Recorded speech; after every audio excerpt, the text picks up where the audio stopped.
Halo teman-teman, Assalamualaikum warahmatullahi wabarakatuh. Balik lagi ke channel ini. Hari ini kita akan melanjutkan kembali pembahasan SKB Kesehatan Apoteker. Nah, sebelum kita mulai, untuk teman-teman yang belum subscribe, jangan lupa subscribe ya, biar aku makin semangat untuk membuat pembahasan SKB Kesehatan Apoteker. Langsung kita masuk ke soalnya nomor 1.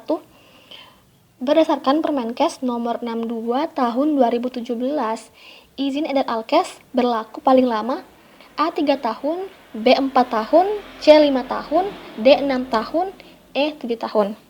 Silahkan dijawab. Iya, jadi nomor 1 jawabannya adalah C 5 tahun. Nah, kita bahas Permenkes nomor 62 tahun 2017 tentang izin edar alat kesehatan diagnostik in vitro, dan perbekalan kesehatan rumah tangga atau PKRT. Nah, dari Permenkes ini, pada pasal 24, tertera bahwa izin edar berlaku paling lama 5 tahun. Oke, kita bahas lebih banyak lagi terkait dengan Alkes. Kita mulai dari landasan hukum Alkes.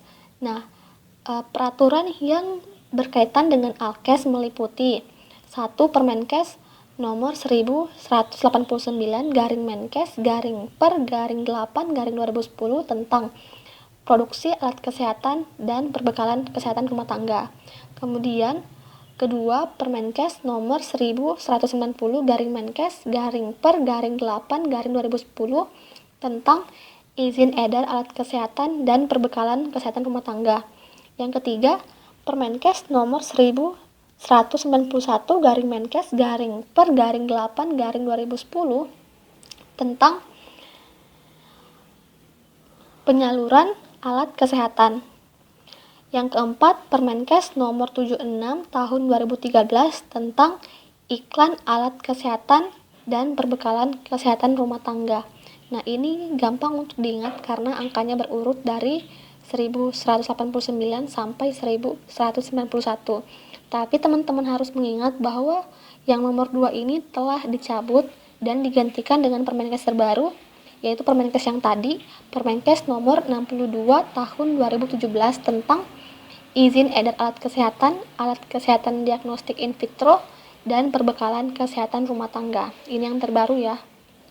Oke, kita bahas lebih detail lagi terkait dengan Permenkes nomor 62 tahun 2007. Di sini membahas tiga jenis, yaitu Alkes diagnostik in vitro, dan perbekalan kesehatan rumah tangga atau PKRT. Nah, Alkes terbagi atas 4 golongan atau 4 kelas A, kelas B, kelas C, dan kelas D. Untuk kelas A adalah kelas yang menimbulkan risiko rendah, kelas B yang menimbulkan risiko rendah sampai dengan sedang, kelas C menimbulkan risiko sedang sampai dengan tinggi, dan kelas D menimbulkan risiko tinggi. Untuk Alkes diagnostik in vitro juga terdiri atas 4 kelas A, B, C, dan D. Untuk kelas A menimbulkan risiko rendah terhadap individu dan masyarakat. Kelas B menimbulkan risiko sedang terhadap individu tetapi risiko rendah terhadap masyarakat. Kelas C menimbulkan risiko tinggi terhadap individu tetapi risiko sedang terhadap masyarakat, dan kelas D menimbulkan risiko tinggi terhadap individu dan masyarakat. Untuk yang PKRT ada 3 kelas 1, kelas 2, dan kelas 3. Untuk kelas 1 menimbulkan risiko rendah, kelas 2 menimbulkan risiko sedang, dan kelas 3 menimbulkan risiko tinggi. Silahkan teman-teman untuk mengingat pengkategorian dari Alkes in vitro, dan PKRT. Lanjut, masa berlaku dari izin edar Alkes paling lama 5 tahun. Dan perpanjangan dari izin edar dapat dilakukan paling cepat 9 bulan sebelum masa berlaku habis. Nah, baik itu permohonan maupun perpanjangan ataupun pembaharuan, semuanya dilakukan secara online melalui legalcase.kemenkes.go.id. Nah, silakan teman-teman mengembangkan dari materi ini. Silahkan difikirkan kira-kira apa soal yang mungkin keluar dari materi Alkes. Jangan hanya fokus dari soal yang tadi. Oke, kita lanjut ya ke soal berikutnya. Ya, nomor 2, cara memusnahkan obat anti keganasan. A. Penimbunan, B. Pengenceran, C. Pengembalian pada produsen, D. Dibuang di tempat pembuangan sampah, E. Dibakar. Jawabannya adalah dikembalikan pada produsen. Nah, obat anti keganasan ini sama saja dengan obat sitostatika atau obat anti kanker. Kita bahas dulu tentang metode pemusnahan obat. Nah, kenapa sih obat harus kita musnahkan? Alasannya karena, yang pertama, kedaluarsa, yang kedua, sudah rusak. Jadi itu adalah alasan kenapa obat harus dimusnahkan. Kemudian ini ada beberapa metode dari jenis pemusnahan obat. Yang pertama, pengembalian pada produsen, kemudian ditimbun, bisa juga diencerkan, bisa juga dienkapsulasi, bisa juga diinersiasi, bisa juga diinsenerasi suhu tinggi, atau cara terakhir dengan dekomposisi kimiawi. Nah, silakan teman-teman baca dan pahami apa perbedaan antara metode ini. Saya rasa untuk pengembalian pada produsen jelas, penimbunan juga jelas, pengenceran juga jelas. Yang perlu teman-teman pahami lagi yaitu tentang enkapsulasi, inersiasi, insenerasi suhu tinggi, dan dekomposisi. Nah, untuk enkapsulasi dan inersiasi ini merupakan metode dengan cara memadatkan obat-obat dengan campuran semen, kapur, dan air. Ini jelas kok di sini. Teman-teman silakan membacanya. Oke, kita lanjut ya. Nah, ini beberapa jenis obat dan cara untuk pemusnahannya. Untuk obat anti kanker dan anti infeksi sesuai dengan soal yang tadi, itu dimusnahkan dengan cara kalau bisa dikembalikan ke produsen. Nah, tidak boleh dibuang ke saluran pembuangan air, dienkapsulasi atau diinersiasi dahulu, lalu dibuang ke tempat penimbunan sampah. Bisa juga diinsenerasi suhu tinggi dengan suhu 1200 sampai 1450 derajat.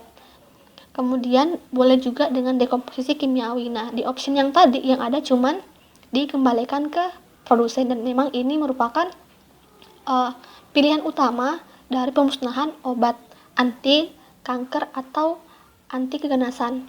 Nah, untuk yang lain silahkan teman-teman baca karena cukup mengambil banyak waktu jika harus dibacakan. Jadi silahkan teman-teman baca sendiri dan pahami. Oke. Ini saya ambil dari sumber materi dari Sekolah Farmasi ITB dari Profesor Dr. Slamet Ibrahim SDA APT 2019. Banyak kok di Google teman-teman sisa searching pemusnahan obat. Oke, lanjut nomor 3. Seorang apoteker penanggung jawab di apotek membeli tablet dari distributor dengan harga Rp1.000 per tablet, belum termasuk PPN. Berapa harga jual obat tersebut jika apotek menginginkan keuntungan sebesar 25%? A. Rp1.250 per tablet, B. Rp1.375 per tablet, C. Rp1.500 per tablet, D. Rp1.750 per tablet, dan E. Rp1.800 per tablet. Silakan dijawab. Jadi jawabannya adalah B. Rp1.375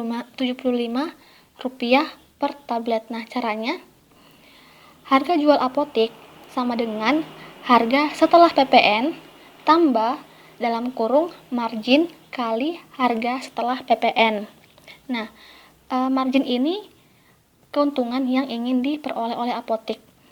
Dan harga setelah PPN rumusnya adalah, kita jabarkan terlebih dahulu harga setelah PPN dengan cara harga beli tambah dalam kurung harga beli kali 10%. 10% ini ketentuan untuk PPN-nya ya. Nah, masuk ke soal yang tadi, harga beli di distributor sama dengan Rp1.000 tambah harga beli kali 10%. 1000 kali 10% sama dengan 100, sehingga harga setelah PPN adalah 1000 tambah 100 sama dengan Rp1.100. Nah, angka ini kita masukkan ke rumus yang di atas. Oke. Harga setelah PPN 1.100 tambah margin 25 kali harga setelah PPN 1.100, sehingga 1.100 tambah 25% dari 1100 sama dengan 275. Sehingga 1100 tambah 275 sama dengan 1375 per tablet. Ini mungkin agak panjang, tapi simpelnya seperti ini. Langsung saja kita kalikan. 1000 kali 1,1 kali 1,25 sama dengan 1375. Nah, 1,1 ini dapat dari mana? 1 ini dari 0,1 yang berasal dari PPN-nya 10%. Ini sudah ketentuan, jadi teman-teman cukup harus mengingat ini sudah ketentuan 1,1 karena PPN-nya sudah jelas 10%. Nah, yang kemungkinan berubah adalah 1,25-nya ini. 25-nya ini diperoleh dari margin yang tadi 25. Jadi kalau misal soalnya berubah menjadi marginnya atau keuntungannya 30%, maka dikalikan dengan 1,3. Jika marginnya 40%, maka dikalikan dengan 1,4. Jadi cukup teman-teman mengingat ini. Jadi harga beli di distributornya kali 1,1 kali dengan marginnya tambah 1 berapa? Dapat 1,375. Nah, catatan untuk harga distributor yang telah termasuk PPN, maka tidak perlu dikalikan dengan 1,1. Misalnya, distributor soalnya seperti ini. Dibeli dengan harga Rp1.000 telah termasuk PPN, maka caranya langsung mengalihkan 1000 dengan 1,25. Tidak perlu mengalihkan dengan 1,1. Karena berhubung soalnya kita belum termasuk PPN, maka 1000 kita kali dengan PPN-nya dulu 1,1, kemudian dikalikan dengan marginnya 1,25, dapat 1375. Oke, semoga jelas ya. Mungkin itu saja 3 nomor soal untuk hari ini. Tidak perlu banyak-banyak, yang jelasnya kita membahas secara detail. Mungkin cukup sekian. Semoga ada kesempatan untuk kita membahas lebih banyak lagi soal berikutnya. Terima kasih. Assalamualaikum warahmatullahi wabarakatuh.